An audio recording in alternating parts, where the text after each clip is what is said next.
చేపట్టాలని చెప్పేసి కూడా ఈ టీమ్స్ పక్కా ప్రణాళికలతో కూడా ఆ ప్రాంతాల్లో రెక్కి కూడా నిర్వహించినట్టుగా ఎన్ఐఏ ఇన్వెస్టిగేషన్ లో కొన్ని విస్తుపోయేటువంటి నిజాలు కూడా వెలుగులోకి వస్తున్నటువంటి పరిస్థితి కలుగుతుంది. ఈ బ్లాస్ట్ సంబంధించినటువంటి ఈ విచారణ మాత్రం ఇంకా వేగవంతంగా కొనసాగుతున్నటువంటి పరిస్థితి కలుగుతుంది. కాబట్టి ఉమర్ నబీ సంబంధించినటువంటి ఈ అకౌంట్స్ కూడా ఇప్పటికే ఫ్రీజ్ చేశారు. ఈ అకౌంట్ సంబంధించినటువంటి అమౌంట్స్ ఉమర్ నబీ ఎక్కడ ఈ కెమికల్ కొనుగోలు చేశారు, ఆ కొనుగోలు చేసినటువంటి షాప్ యజమానిని కూడా పోలీసులు అదుపులోకి తీసుకోవడం జరిగింది.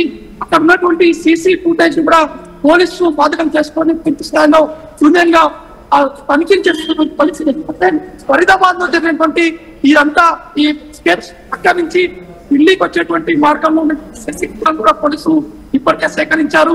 ఏ టైంలో ఉమర్ నబీ ఢిల్లీ లోపలికి ఎంట్రీ అయ్యారు, ఈ కర్నాటక ప్లేస్ లో అంటే కనెక్ట్ ప్లేస్ అనేది ఈ ఢిల్లీకి దుండకాయ లాంటిది సిపి కనెక్ట్ ప్లేస్ అంటారు.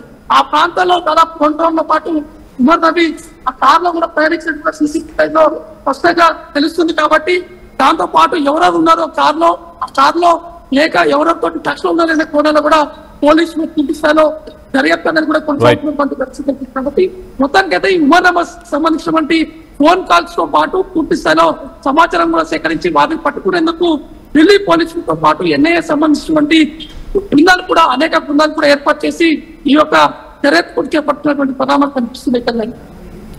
Right Naveed, thanks for the latest update. మొత్తం మీద అసలు టీఏటీపీ గురించి మనం మాట్లాడుకుంటే కనుక టీఏటీపీ అనేది ఒక white colour powder. TATP tri acetone tri peroxide, అంటే ఇటు పెరాక్సైడ్, హైడ్రోజన్ పెరాక్సైడ్ అలాగే యాసిటోన్ని మిక్స్ చేసి తయారు చేస్తారు. ఒక వైట్ కలర్ పౌడర్ లాగా ఫామ్ అవుతుంది. ఈ వైట్ కలర్ పౌడర్ లాగా ఫామ్ అయిన దాన్ని వీళ్ళు మోస్ట్లీ ఈ ఐఈడీస్ అంటే ఎక్స్ప్లోజివ్స్ ఏవైతే యూజ్ చేస్తారో, బాంబ్స్ తయారు చేయడానికి ఏదైతే యూజ్ చేస్తారో దాంట్లో ఈ టీఏటీపీని యూజ్ చేస్తారు. ఇటు ఫ్రాన్స్, బెల్జియం అలాగే బ్రసెల్స్ ఇలాంటి కంట్రీస్లో, ప్యారిస్లో 2015లో కూడా ఇదే యూజ్ చేసి అక్కడ కూడా అటాక్ చేశారు. సో మొత్తానికి దీన్ని సోర్స్ చేసుకోవడానికి వీళ్ళు మరి ఇక్కడ లోకల్గా మ్యానుఫ్యాక్చర్ చేశారా, ఇంకెక్కడి నుంచన్నా దీన్ని సోర్స్ చేసుకున్నారా అన్న కోణంలో అయితే ప్రస్తుతానికి పోలీసులు అయితే దర్యాప్తు చేస్తున్నారు. ఈవెన్ మనం రెడ్ ఫోర్ట్కి సంబంధించిన ఆ ఎక్స్ప్లోషన్కి సంబంధించిన విజువల్స్ మనం చూసినప్పుడు ఉమర్ నబీ రన్నింగ్ కార్లో ఉన్నప్పుడే ఆ బ్లాస్ట్ జరిగింది. సో ఆ బ్లాస్ట్ డెటోనేట్ చేయడానికి వేరే ఎక్స్టర్నల్ డెటోనేటర్స్ ఏమీ అవసరం లేదు. కొంత హీట్ ప్రొడ్యూస్ అయినా కానీ, కొంత వేడి ప్రొడ్యూస్ అయినా, ఘర్షణ అంటే కొంత ఫ్రిక్షన్ అంటే వాళ్ళు క్యారీ చేస్తున్న బాక్స్లో కావచ్చు, ఇప్పుడు 10 నుంచి 20 కిలోలు కావచ్చు, మొత్తానికైతే అది కార్లో కొంత అటు ఇటు జరిగినప్పుడు కానీ, లేకపోతే ఆ కార్లో హీట్ ఎక్కువ ఉన్నా కానీ దానికదే అంటుకునే అవకాశం ఉంటుంది. సో మొత్తం మీద ఢిల్లీ రెడ్ ఫోర్ట్లో కూడా ఉమర్ నబీ మరి ప్లాన్ చేసే అక్కడ అటాక్ జరిగిందా, లేకపోతే అది హీట్ వల్ల కానీ, లేకపోతే ఫ్రిక్షన్ వల్ల, లేకపోతే ఘర్షణ ఫ్రిక్షన్ వల్ల కానీ ఏమన్నా జరిగిందా అన్న ఉద్దేశం ప్రస్తుతానికైతే అన్న కోణంలోనే పోలీసులు దర్యాప్తు చేస్తున్నారు. టీఏటీపీకి మరి దానికి సంబంధించి ఇంకా టీఏటీపీ ఏమైనా ఇతర రాష్ట్రాల్లో కూడా ఈ ఎక్స్ప్లోజివ్స్ ఏమన్నా వీళ్ళు ఆల్రెడీ ప్లాన్ చేశారా, వేరే కార్స్లో కానీ లేకపోతే వేరే ప్లేసెస్లో ఇక్కడ డంప్స్ ఏమైనా ఉన్నాయా అన్న కోణంలో ప్రస్తుతానికైతే పోలీసులు దీనిపై దృష్టి పెట్టినట్టు తెలుస్తుంది. ఒక్కసారి మనం చూస్తే కనుక TATP is extremely volatile explosive, infamously known as mother of Satan.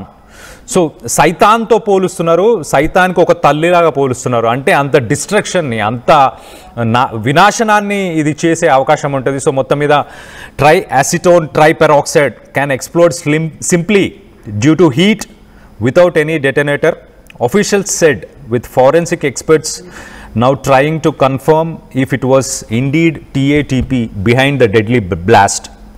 So ఇనిషియల్గా అయితే కార్లో అమోనియం నైట్రేట్ ఉంది, అందుకే I-20 కార్ రెడ్ ఫోర్ట్ దగ్గర ఏదైతే నవంబర్ 10న ఇన్సిడెంట్ జరిగిందో అక్కడ I-20 కార్లో అమోనియం నైట్రేట్ ఉండడం వల్ల బాంబ్ బ్లాస్ట్ అయింది అనుకున్నారు ఇనిషియల్గా. బట్ ఇప్పుడు ప్రస్తుతానికైతే TATP ఉండే అవకాశం ఉండొచ్చు అన్న ఉద్దేశంలో అలా ప్రస్తుతానికైతే ఫోరెన్సిక్ ఎక్స్పర్ట్స్ ఎవరైతే ఉన్నారో వాళ్ళైతే దాన్ని కన్ఫర్మ్ చేసే ప్రయత్నం చేస్తున్నట్టు తెలుస్తుంది. సో నవంబర్ 10th ప్రస్తుతానికి 13 మంది చనిపోయారు, 2 డజన్లకు పైగా, అంటే దాదాపు ఒక 20 నుంచి 30 మంది దాంట్లో చాలా ఇంజూర్ అయ్యారు. ఉమర్ మొహమ్మద్ డాక్టర్ ఎవరైతే ఉన్నారో ఉమర్ నబీ పాకిస్తాన్కి సంబంధించిన జైషీ మహమ్మద్ అనే ఒక టెర్రర్ గ్రూప్ని ఇండియాలో రన్ చేద్దామని షాహీన్ వీళ్ళందరినీ, షాహీన్ అని సీనియర్ మోస్ట్ ఒక మెడిసిన్ డాక్టర్, ఒక ఎండి, ఒక లెక్చరర్, వీళ్ళందరినీ ఒక టీమ్గా ఫామ్ చేసి వీళ్ళకి ట్రైన్ చేసి కొన్ని వేల అంటే 2900 కేజెస్ అమోనియం నైట్రేటు, అలాగే మిగతా కెమికల్స్.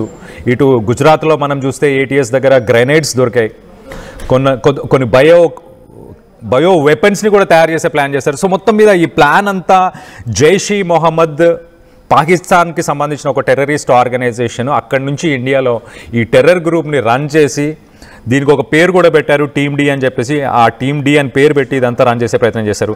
దీంట్లో అన్నిటికంటే ఇంపార్టెంట్ విషయం, ఇప్పుడు వెలుగులోకి వచ్చిన విషయం ఏంటంటే TATP, try acetone tri peroxide, ఏదైతే మదర్ ఆఫ్ సెతాన్ అని చెప్పేసి అనుకునే ఒక ఎక్స్ప్లోజివ్ కెమికల్ ఏదైతే ఉందో దాన్ని వాడారు అని చెప్పి తెలుస్తుంది. సో ఎంత అడ్వాన్స్డ్గా వీళ్ళు ప్లాన్ చేస్తున్నారో కూడా చూడండి. అడ్వాన్స్డ్ లేటెస్ట్ బాంబ్స్ అని చెప్పాలా, లేకపోతే టెర్రరిస్ట్ యాక్టివిటీస్, లేకపోతే లేటెస్ట్ థ్రెట్స్ అని చెప్పాలా. సో మొత్తం మీద ఇటు ప్యారిస్, దాని తర్వాత బెల్జియంలోని బ్రసెల్స్ కావచ్చు, ఇలాంటి ప్లేసెస్లో ఏదైతే బాంబ్స్ 2015, 16, 17 ఆ సమయంలో ఏదైతే బాంబ్ అటాక్స్ ఫారినర్స్ ఇంటర్నేషనల్ లెవెల్లో ఉన్న వాళ్ళు ఏదైతే యూజ్ చేశారో అలాంటివి ఇక్కడ మన ఇండియన్స్కి ట్రైన్ చేసి సైకలాజికల్గా మోటివేట్ చేసి వాళ్ళతో ఇలాంటి అటాక్స్ చేయించారు. ఇటు లండన్ దగ్గర మాంచెస్టర్లో కూడా 2017లో కూడా చేశారు. సో మొత్తం మీద ఇలా ఈ లెవెల్లో ప్రస్తుతానికి జైష్-ఈ మొహమ్మద్ ఇండియాని టార్గెట్ చేస్తుంది. రానున్న రోజుల్లో కూడా మరి ఏమన్నా ఇలాంటి ప్లాన్స్ కూడా చేశారా, దీనికి ఎంతో గ్రౌండ్ వర్క్ జరగాలి.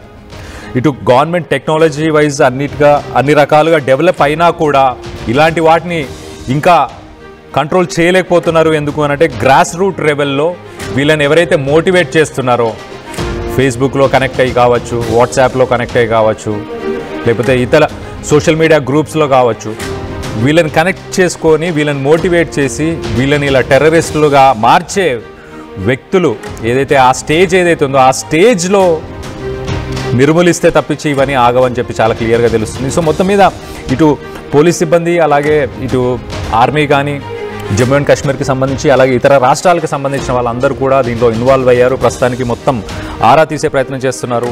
ఇప్పటిదాకా అరెస్టులు కూడా జరుగుతున్నాయి. మనకు తెలుసు ఇటు హైదరాబాద్కి సంబంధించిన రాజేంద్ర నగర్లో కూడా అరెస్టులు జరిగాయి, ఇటు గుజరాత్లో కొన్ని అరెస్టులు జరిగాయి, 4 రాష్ట్రాల్లో కూడా అరెస్టులు చేశారు. సో మొత్తం మీద ఇంకా ఇన్ఫర్మేషన్ కోసం ప్రస్తుతానికైతే పోలీసులు వెతుకుతున్నట్టు చాలా క్లియర్గా తెలుస్తుంది. ఉమర్కి సంబంధించిన 3 కొలీగ్స్, ఇటు షాహీన్ సాయిద్, ముజమిల్ షాకిల్, అలాగే ఆదిల్ రాతర్, వీళ్ళందరూ కూడా అల్ ఫలా యూనివర్సిటీ, ఫరీదాబాద్కి సంబంధించిన అల్ ఫలా యూనివర్సిటీ బ్లాక్ 17 రూమ్ నెంబర్ 13లో ఇదంతా ప్లాన్ చేసినట్టు తెలుస్తుంది. సో దీనికి సంబంధించి మీరేమనుకుంటున్నారు? టెర్రరిస్ట్ ఆర్గనైజేషన్స్, టెర్రరిస్ట్ గ్రూప్స్, అలాగే ఇండియాలో ఎవరైతే ఉంటూ టెర్రరిస్ట్గా మారుతున్నారో వీళ్ళందరికీ చెక్ పాయింట్ పెట్టాలంటే ప్రభుత్వం ఎలాంటి స్టెప్స్ తీసుకుంటే బాగుంటుంది అన్న దానిపై మీ అభిప్రాయాలు ఏంటనేది కింద కామెంట్ రూపంలో తెలియపరచండి.